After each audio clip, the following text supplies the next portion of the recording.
You see, the United States taxpayer has already sent $113 billion to Ukraine, and a lot of that money is unaccounted for. This is a continuance of a sick business model that the American government continues. The federal government continues to fund the military-industrial complex, and this is a business model that requires Congress to continue to vote for money, to continue to fund foreign wars, and this is a business model the American people do not support. They don't support a business model built on blood and murder and war in foreign countries, while this very government does nothing to secure our border. The American people are over $34 trillion in debt, and the debt is rising by over $40 billion every single night while we all sleep. But yet nothing is done to secure our border or reduce our debt. Inflation has driven out of control. Americans are suffering every single day. They can hardly afford their grocery bills. They can hardly afford gas in their car. They can hardly afford rent. And now mortgage payments are well over $3,000, where they were only just over $1,700 3 years ago. The youngest generation, young adults, don't even think they're going to be able to buy a home in their lifetime. And today in Congress, the most important thing that this body thinks should be done is to send another $61 billion to a war in Ukraine that the American people by 70% do not support. Mind you, this comes on the very heels of Monday being April 15th, tax day, where every single American had to scrounge up their money and send their dollars in to the IRS. Or some of them had to file extensions because they weren't ready and didn't have the money to pay their taxes. But today, this body says the most important thing we can do, no, is not reduce spending. That's not it.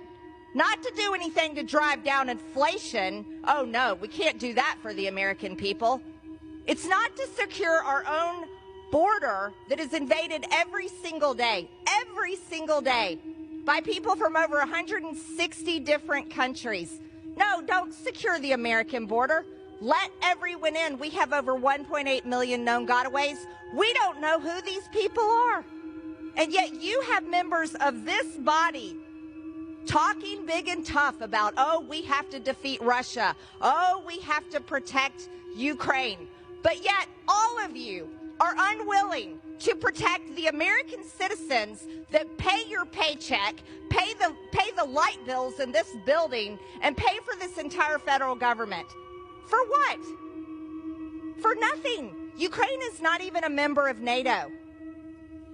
Ukraine is not a member of NATO. But the most important thing you hear in Washington, D.C. is, oh, we have to spend Americans' hard-earned tax dollars over to Ukraine and keep the money going to continue to murder Ukrainians, wipe out an entire generation of Ukrainian men so that there are widows, there are fatherless orphans, there are not enough men to work in their industries. Oh, but you really support Ukraine. Wow, what kind of support is that? It's repulsive. You know, shame on the American government. Shame on the American government. If we support our military, support our military.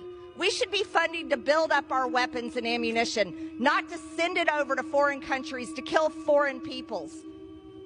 And if this body was worth what it claims to be, what it is, every single one of us would be demanding peace in Ukraine between these countries, peace for these people, so that no more of them have to die. But you never hear anybody demanding peace. No, no, no, no. Peace is the last thing Washington wants because it doesn't fit the business model. This is a business model that they say continues our economy, protects American jobs.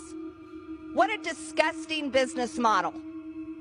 We should have a business model that builds up our American companies and American jobs to serve American interests, and our military and our government should care about protecting the national security of the United States of America and the Americans that pay their hard-earned tax dollars to fund all of this. America last. America last. That's all this is. Every single day, America last. Gentlewoman's time has expired. I yield.